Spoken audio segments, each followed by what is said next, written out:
Hello everyone, hopefully this is recording. This is Dr. Elliott, PD 589. This lecture is titled kind of the big picture, or what should we be teaching.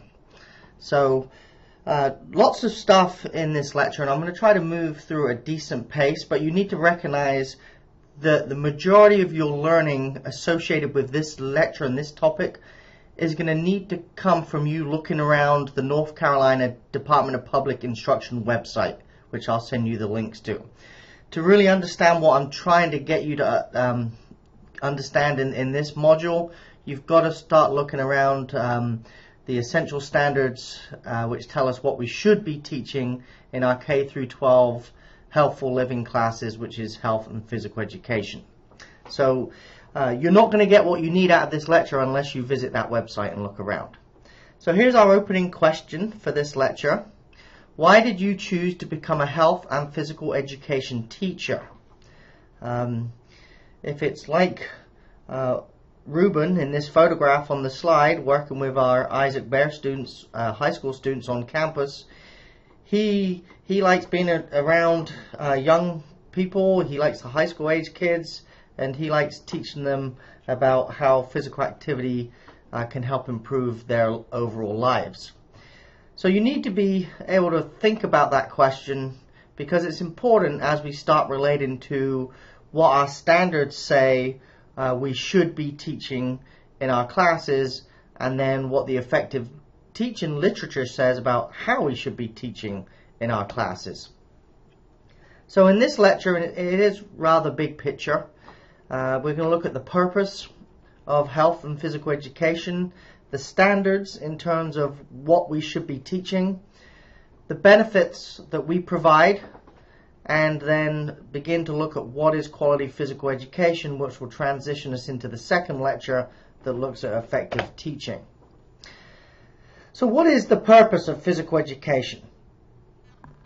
As you think about that with my deliberate pause, this answer should roll right off your tongue, and if it doesn't now, it's going to need to by the time you're done with this course and by the time you're done with this degree program. Hopefully by the end of this lecture you should be able to talk more from an educated standpoint of what is the purpose of PE.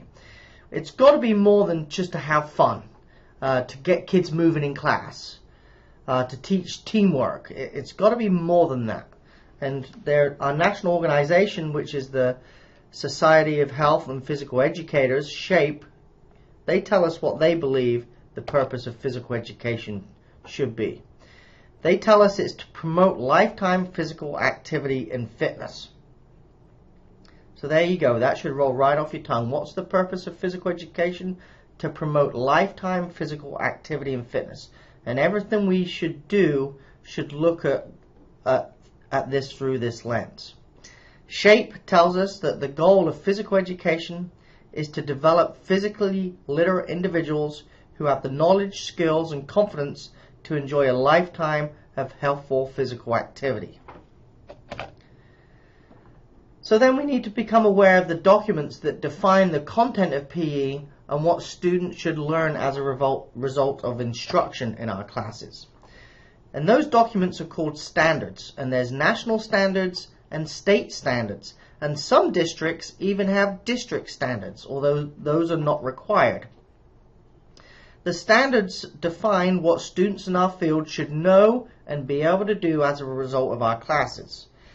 This movement, standards-based education, started around 15 to 20 years ago.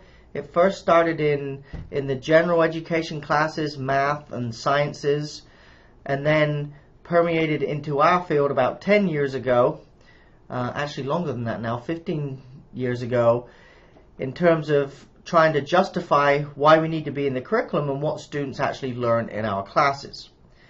Those standards we should see those standards in everything we do, in our planning, especially in our planning, in our instruction, in our assessment, and our reflection. Everything we should do should be trying to show that students are learning the things that they're supposed to be learning in our classes.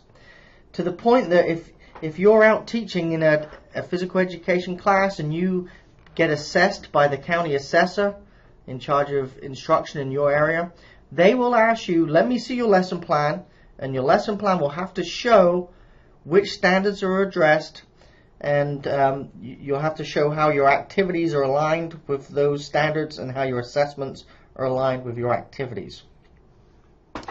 So Shape America is the Society of Health and Physical Educators.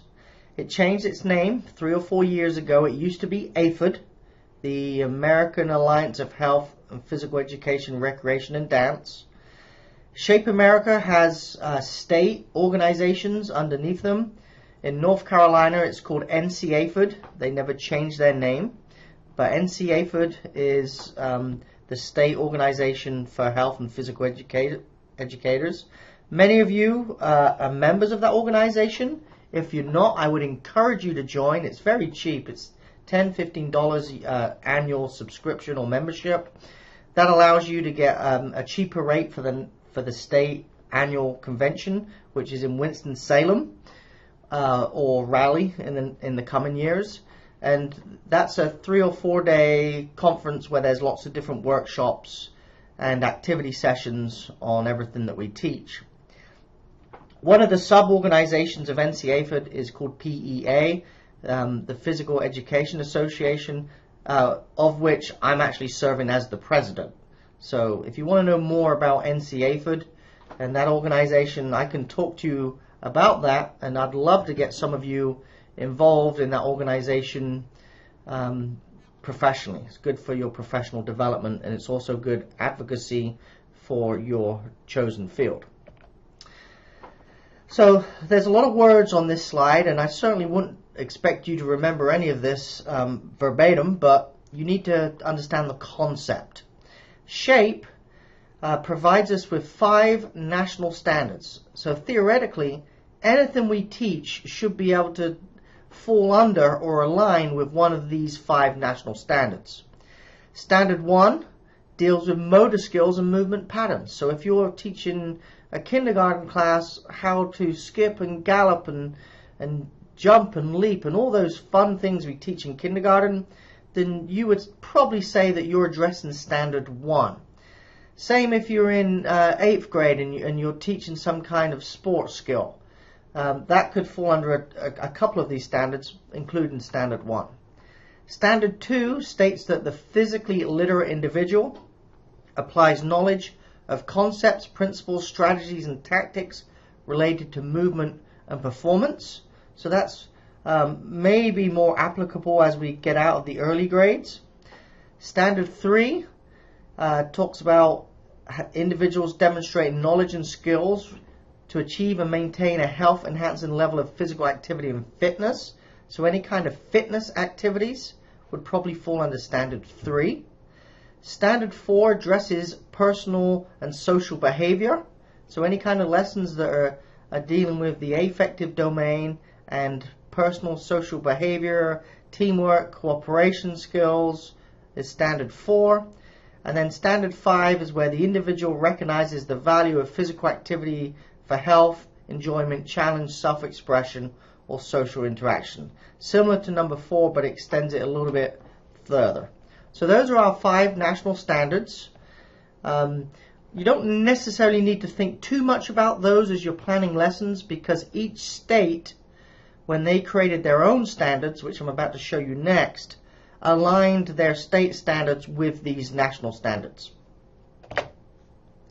So in North Carolina, let me take a little break here. In North Carolina, we have the essential standards, and the state standards are called different things in different states.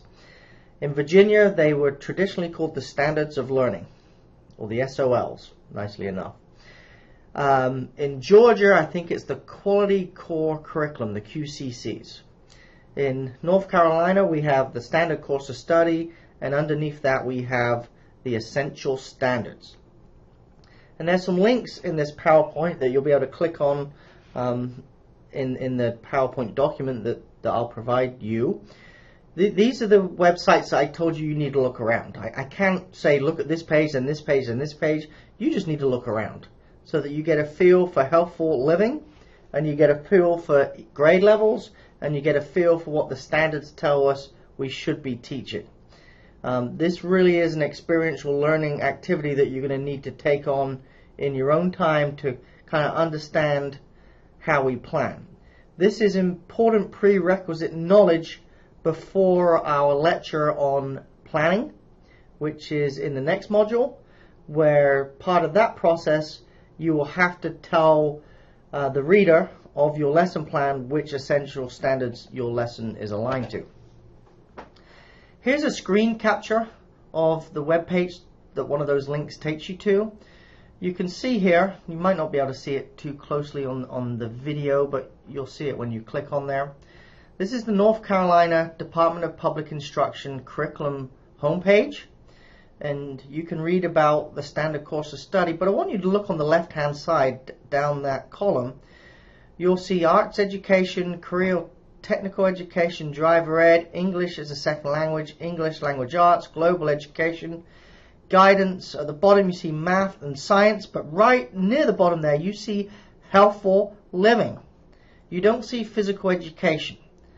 In North Carolina, healthful living is used to describe the combination of health education and physical education.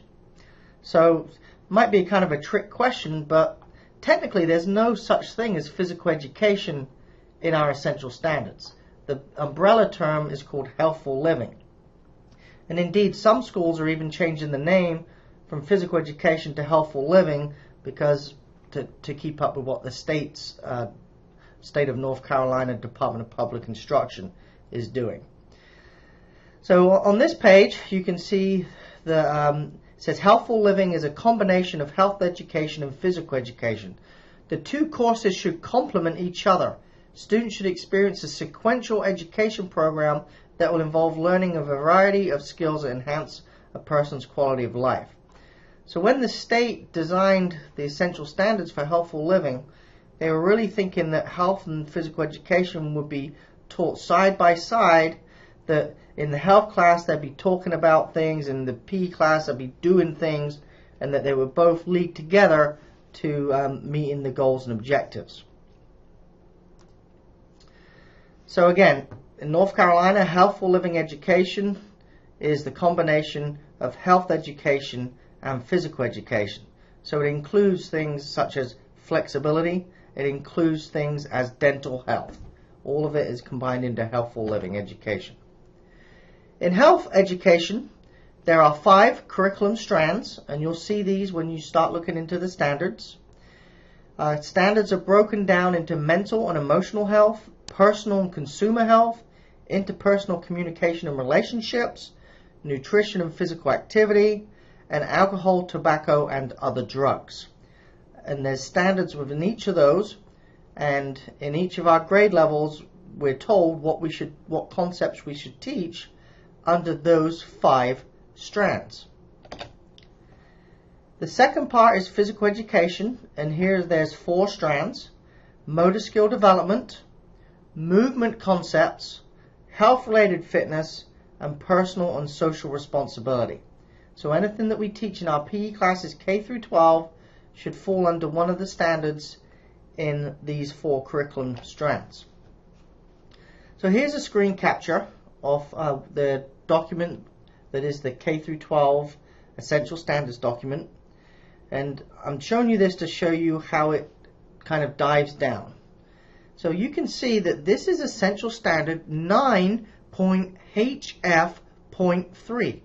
All that means it's grade 9, it's health and fitness, HF, that's the strand this is addressing, and it's subjective 3.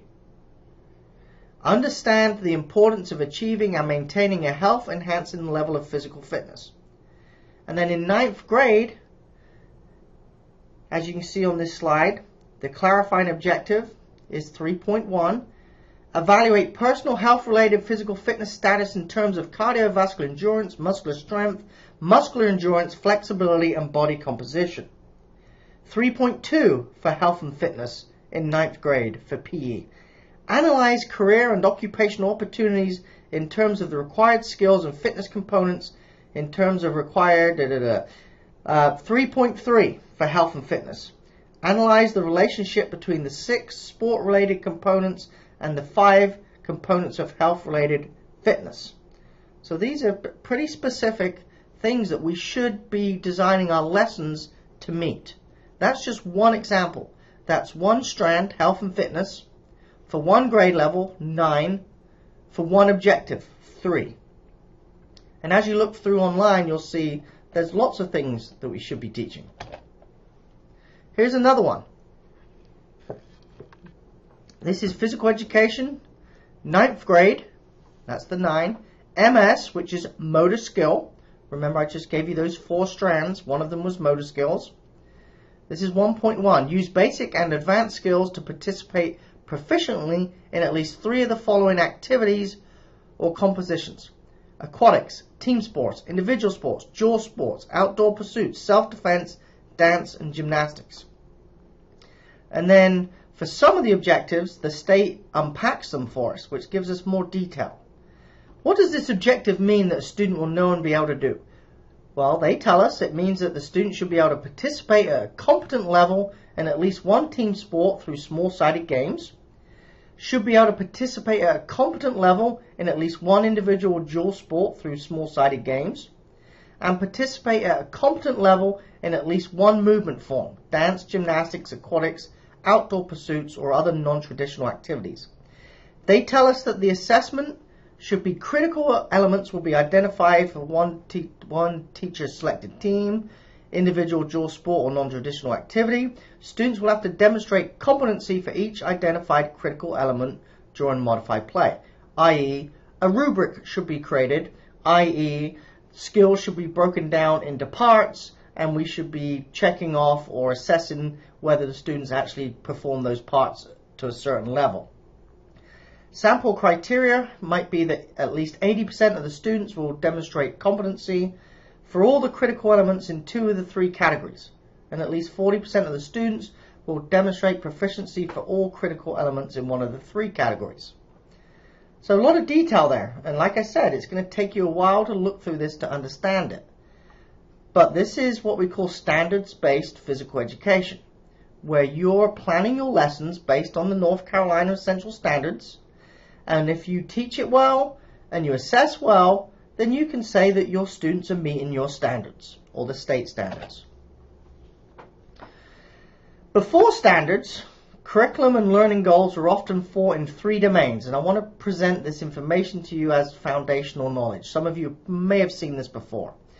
Those domains traditionally were psychomotor, which was anything involving movement skills, cognitive domain, anything to do with thinking or cognitive knowledge, and then affective domain, anything to do with feelings, attitudes, emotions, teamwork. So we used to kind of define our objectives based in those domains, and some people still do, but more, more relevant now, or more, geez, I'm losing, I've got a word in the back of my mind, I can't pull it up. Anyway, maybe it'll come to me. This is more relevant for the way that we plan now. So then we start thinking about what constitutes a quality physical education program. Contemporary was the word I was looking for. Anyway, what constitutes a quality physical education program? Our national organization says good programs have 3 things, and there's lots of bullet points under these 3 things.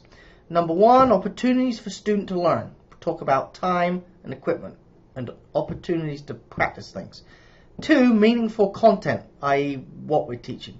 And then 3, appropriate instruction, i.e. good teaching, which would relate back to that developmentally appropriate practice document that we looked at in the last module. So let's look at those 3 things individually. Opportunity to learn. A quality physical education program is giving elementary school children 150 minutes per week of physical education. Not physical activity, not recess, but physical education. That's 30 minutes a day.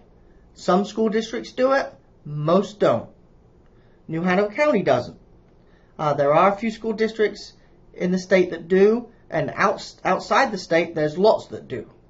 I was previously in Georgia and Virginia, and both of them elementary school kids were getting 30 minutes a day of physical education. And which is why a lot of teachers who graduate our programs are moving out of state, because there's a lot more elementary school jobs out of state, because each elementary school has 2 to 3 PE teachers. It's 225 minutes per week at the middle and high school level. But it's what we do with that time that's important. And we'll talk more about that in the next lecture. Qualified PE teachers provide a developmentally appropriate program. We've talked about what developmentally appropriate means. And at this point, I assume that you know what is developmentally appropriate and what is not, as in that last lecture in the document we looked at. That there's a good ratio that shouldn't be over 1 to 25 in elementary and 1 to 30 in middle and high schools. And I've shown this document to lots of principals in town where the ratio exceeds that recommended number. And there's adequate equipment and facilities for all students to be active at the same time, which can also be an issue if physical education is marginalized or the physical education teacher is not a strong advocate for their program and for their students. We like our teachers to be able to approach their administrators and question why they can't use the gym and why the gym is reserved just for athletics, or why they can't use fields for classes, or why they can't use equipment that was purchased on the PE budget but is being used just for athletics. You have to be a strong advocate for your program and for your students and for your field, otherwise you will be marginalized and you will just be going through the motions. Anyway, that's me off my soapbox. Let's continue with the lecture. Number 2, there should be meaningful content. Instruction in a variety of motor skills designed to enhance the physical, mental, social, and emotional development of every child. Fitness education. We should be developing cognitive concepts, not just having kids run, but telling them why they're running. Not just having kids do busy, happy, good stations, but telling them why the activities they're doing helps their health. Okay, so good teachers have their kids doing activities, but they're telling them why those activities are important. That's teaching right there. Relating what we do to their own personal lives and to their overall health and wellness. Appropriate instruction, we're going to talk about this in the next lecture. So this is just making sure that we're teaching appropriately, that we're using effective teaching strategies. And the research leads us in this area. The research tells us what is good teaching. The research tells us what kind of strategies leads to student learning. And those are the strategies that we obviously need to use in our classes. That's the next lecture. It's one of my favorite lectures. So with that in mind, I think you'll find the next slide pretty interesting. And you might not be able to see it on the video, but you'll see it on the notes. So take a look at this. Participation over a lifetime by type of activity. And this is 5-6 years old, but it's the latest I could find. So you'll see that it goes from age 6 up to 68, and then the percentages or participation rate from 0 up to 80. So first thing that jumps out to me is the purple line up top. That if we're talking about lifetime physical activity, it seems like fitness activities are very popular. So this tells me that we should be educating and preparing our children for lifetime fitness activities so that they know how to do them, they know why they should be doing them, encourage them to do them more. What I notice on here is also team sports, which is the orange line. Participation is quite high at a young age. But as you'll see over the lifetime, it drops down quite significantly to where once we get into the older age groups, it's the least participation of all the activities on here. Outdoor sports is very popular across the lifetime.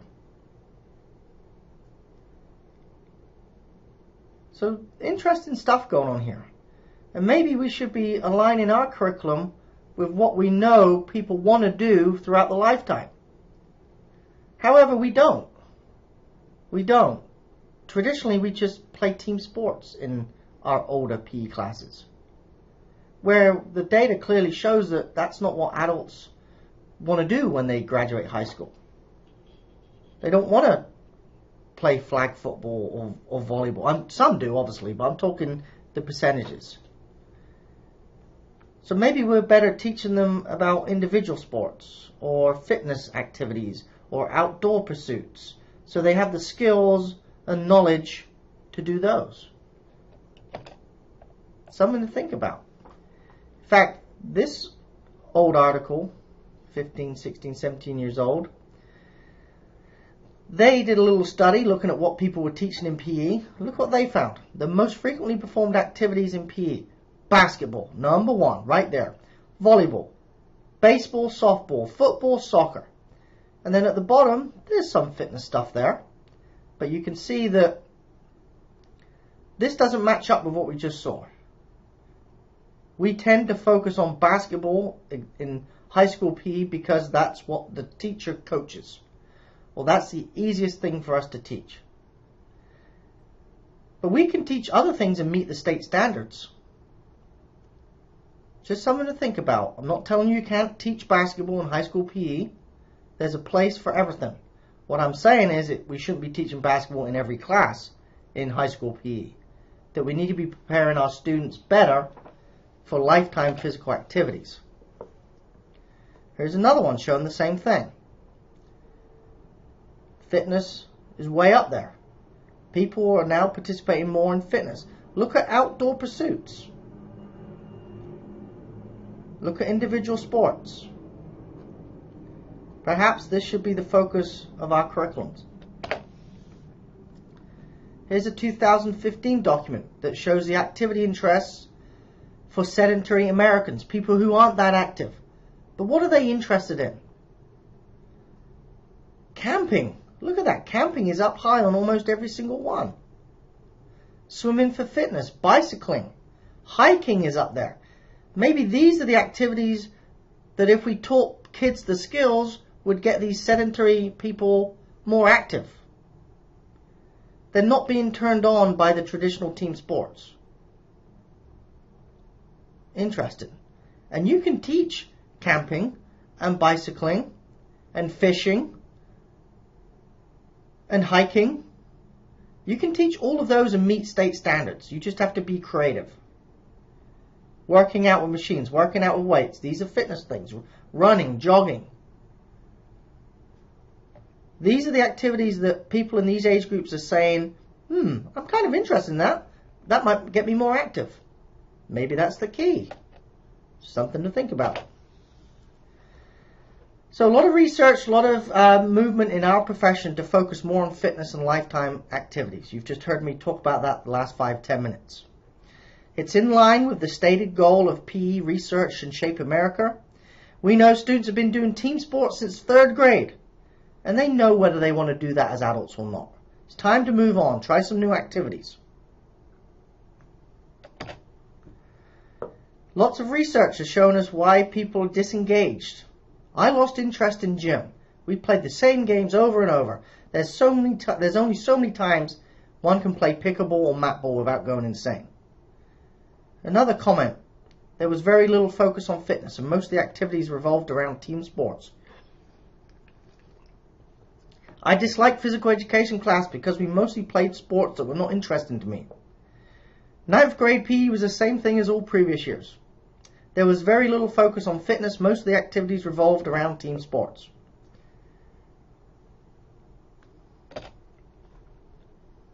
Cartoon. Why do we push this stupid blocking sled? Football develops many skills that will help you in later life. What skill exactly are we developing here? Well, you'll always be able to jump start your car. Plenty of demand for that in the 21st century, I think. Well, so a lot of publications now are talking about this thing called the new PE. And I'm going to give you a couple of articles that look at the new PE in this class. The new PE emphasizes knowledge and skills for a lifetime of physical activity. It's based on national standards. It keeps students active for most of the class time. It provides many different choices. It meets the needs of all students, especially those who are not athletically gifted. It features cooperative as well as competitive games. The new PE develops self-confidence, fair play, responsibility, and eliminates practices that humiliate students. The new PE assesses students on their progress in reaching goals. It promotes physical activity outside of school. Focuses at the high school level on helping adolescents make the transition to a physically active adult lifestyle. And the new PE is an enjoyable experience for all students. Physical education is changing. Large groups with limited equipment should be being replaced by small groups. Athletes or leaders should be being replaced by all students having opportunities. Skill-related should be being replaced by health-related. The emphasis on competition is changing to an emphasis on cooperation. And grades based on attendance, dress, skill, level, and fitness scores should be being replaced by grades based on self-improvement, self-evaluation, peer assessment, and skill rubrics. So this is the new PE, and it had to change.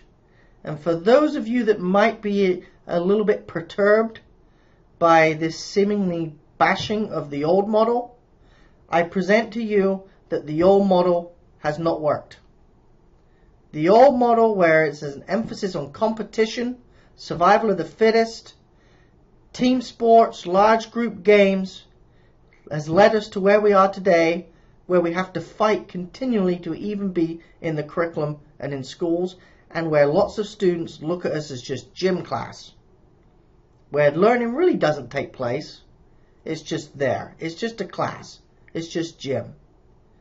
I know tons of good teachers that are teaching their socks off every day with activities that leads to learning in this new PE model, where if it's done right, and there's so many teachers doing it right, where if it's done right, it's the most important class students take in school. I firmly believe that, because we teach kids how to live healthy and have active and physically active lifestyles. Nothing is more important than that. Nothing. So why is physical education so important?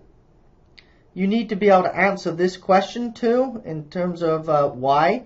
Reduce risk of heart failure, improve physical fitness, weight reduction, good health promotion, self-discipline, self-development, improve self-confidence, stress reduction, increase love of school, performance in academics, that's research-based, and we'll talk more about that later on, and development of lifetime skills and activities.